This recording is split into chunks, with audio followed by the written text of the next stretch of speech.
दोस्तों आज की हमारी ये मोटिवेशनल स्टोरी बहुत ही इंटरेस्टिंग है, सो आप लोग इस वीडियो को पूरा देखना। कहा जाता है कि मन के हारे हार है, मन के जीते जीत। इसका मतलब क्या है? आइए मैं इस एक स्टोरी के जरिए आपको समझाने की कोशिश करता हूँ। छुट्टियाँ खत्म होने के बाद ड्यूटी के लिए जाते जाते पिता ने रघु से कहा, बेटा 12वीं के एग्जाम में भले ही फेल हो जाना, मगर एनसीसी की ट्रेनिंग अच्छे से पूरी करना। वैसे तो यह बात किसी दूसरे के लिए काफी चौंकाने वाली हो सकती है, परंतु रघु के लिए यह बात बिल्कुल सामान्य है। असल में रघु एक ऐसे गांव का रहने वाला है जहां अधिकांश लोग सेना में हैं। यही नहीं, खुद रघु के पिता भी बीएसएफ के जवान हैं। बीएसएफ यानी बॉर्डर सिक्योरिटी फोर्स की वर्दी में रघु के पिता बस देखते ही बनते हैं।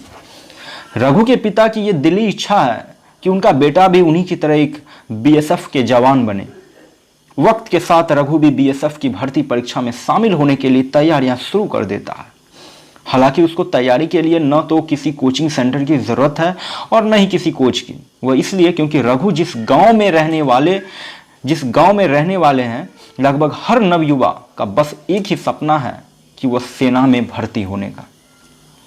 ऐसे में चारों तरफ बस भर्ती परीक्षा की तैयारी चलती रहती है, जिसके कारण काफी बढ़िया माहौल बना रहता है। इतना ही नहीं, सेना से छुट्टियों पर आने वाले गांव लौटने वाले फौजी गांव के लड़कों के लिए कोच का काम करते हैं।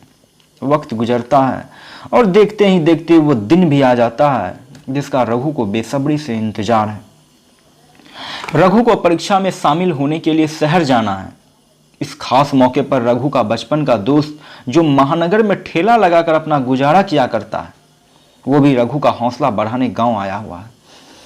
सभी का आशीर्वाद लेकर रघु अपने गांव के अन्य दोस्तों के साथ कैंप की ओर चल पड़ता है। अपनी कड़ी तैयारी के बदौलत परीक्षा में एक के बाद एक सफलता के झंडे गाड़ रहे रघु को अचानक एक जोर का झटका लगा, जिसने उसे अंदर तक झकझोर दिया। वैसे तो रघु के हिसाब से वह 5 फीट 6 इंच का है, परंतु निर्ममता पूर्वक सेना द्वारा नाप जोख में रघु 1 इंच से छट जाता है, जिसके कारण उसे निराश गांव वापस लौटना पड़ता है। जैसे ही यह बात उसके पिता को मालूम पड़ती है, वह बेटे पर बरस पड़ते हैं, जबकि उसकी इसमें कोई गलती नहीं है। पिता की बातों से रघु बिल्कुल टूट जाता है। जहां एक तरफ उसका दोस्त उसका ढांढस बढ़ाता है, वहीं दूसरी तरफ इस असफलता की वजह को लेकर गांव वालों ने रघु का एक नया नामकरण कर दिया। अब वो रघु को नाटे नाटे बुलाते हैं। अपने इस उपहास को सुनकर रघु को बहुत दुख होता है, जिसकी वजह से वह अब घर से बाहर निकलना भी बंद कर देता है। एक तरफ इतनी बड़ी असफलता, उस पर पिता की डांट फटकार और फिर गांव वालों से इस प्रकार का उपहास रघु सहन नहीं कर पाता और अपने दोस्त के साथ महानगर चला जाता है। गांव छोड़ते वक्त उसकी आंखों में एक जुनून है। इसी जुनून के साथ वह महानगर में कदम रखता है, मगर कुछ ही दिनों में उसका जुनून पेट की आग के सामने फीका पड़ने लगता है। साथ लाए हुए सारे पैसे धीरे धीरे खत्म होने को है, लिहाजा अब तो गांव लौटने के सिवा दूसरा कोई चारा नहीं। परंतु किसी भी हाल में रघु गांव वालों के बीच वापस नहीं जाना चाहता। आखिरकार मजबूर रघु अच्छे खासे घर का होने के बावजूद ठेले पर जूस और फल बेचने के लिए मजबूर हो जाता है। रघु ने छोटा काम जरूर अपना लिया है, परंतु उसके सपने आज भी आसमान छू रहे हैं। वक्त एक बार फिर करवट बदलता है और अपनी दिन रात की मेहनत से रघु महानगर का जाना माना फल व्यवसायी बन जाता है। जब यह बात उसके गांव वालों को पता चलती है, तो वे दांतों तले उंगलियां दबा लेते हैं। जो लोग उसे कभी नाटे नाटे कहने लगे थे, वे लोग ही आज उसे राघवेंद्र प्रताप सिंह कहकर बुलाने से नहीं हिचकते। गांव में आज राघवेंद्र का सानी कोई नहीं। राघवेंद्र का 1 इंच का छोटा होना आज उसे जाने कितनी फीट ऊंचा कर गया।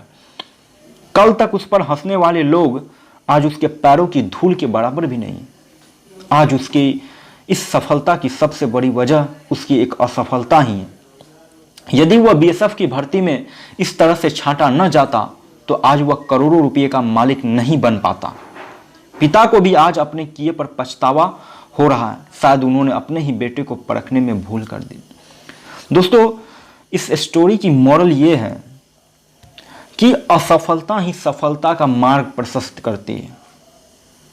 आलोचनाओं से घबराने की आवश्यकता नहीं है। बल्कि उस पर ठंडे दिमाग से विचार करने की आवश्यकता होती है। सफलता का यदि एक द्वार बंद भी हो जाता है तो सैकड़ों द्वार खुद ब खुद खुल जाते हैं। कोई काम बड़ा या छोटा नहीं होता।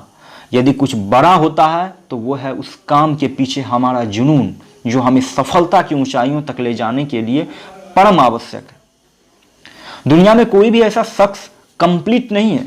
ऐसे में किसी की कमियों पर हंसना हमारी अज्ञानता का प्रमाण है। हर किसी में अपनी एक विशेषता होती है।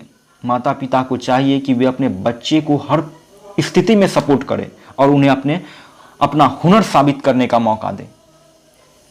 दोस्तों, किसी एक क्षेत्र में असफल हो जाने का मतलब ये बिल्कुल भी नहीं है कि सफल व्यक्तियों जैसी काबिलियत आप में नहीं है, बल्कि किसी क्षेत्र में असफल होने की एक वजह यह भी हो सकती है कि आप उस क्षेत्र के लिए बने ही नहीं, बल्कि आपकी मंजिल कुछ और ही है जो शायद बड़ी ही बेसब्री से आपका इंतजार कर रही है।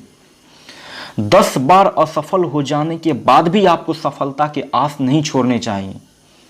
अपने लिए नई मंजिल और नए अवसर हमेशा तलाशते रहिए। दुनिया में ऐसी तमाम हस्तियां हैं जिन्होंने करियर के शुरुआती दिनों में बहुत बड़ी बड़ी असफलताओं का मुंह देखा है, परंतु वे तनिक भी विचलित नहीं हुए। यदि वे वहीं निराश होकर प्रयास करना बंद कर देते तो आज जिन सुख सुविधाओं में हम जी रहे हैं, चाहे वह रेल हो, चाहे वह बिजली का बल्ब हो या कुछ और, वे सुविधाएं हम तक कभी नहीं पहुंच पाती।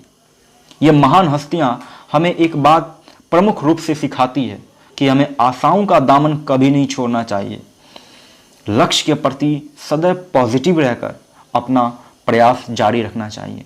फिर चाहे हमें लगातार असफलताओं का मुंह ही क्यों न देखना पड़े, मगर असफलता से हमें कभी निराश और हताश नहीं होना चाहिए, और तभी एक न एक दिन हम सफलता के शिखर को छू सकेंगे।